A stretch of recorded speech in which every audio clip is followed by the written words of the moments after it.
अजूबा आविष्कार थ्री यानी त्रिमात्रिक दृश्य जो कि आप नॉर्मली नहीं देख सकते। 3D देखने के लिए एक विशेष प्रकार की ऐनक अर्थात चश्मे हैं।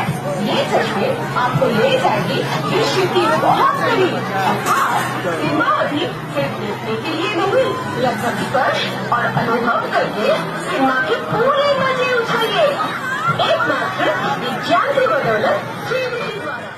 अजूबा आविष्कार यानी जो कि आप नॉर्मली नहीं देख सकते।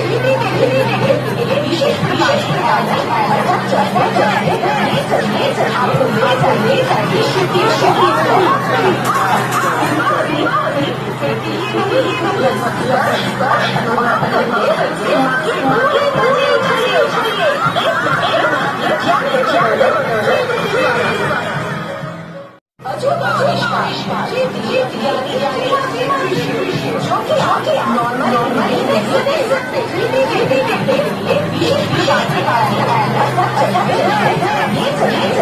ले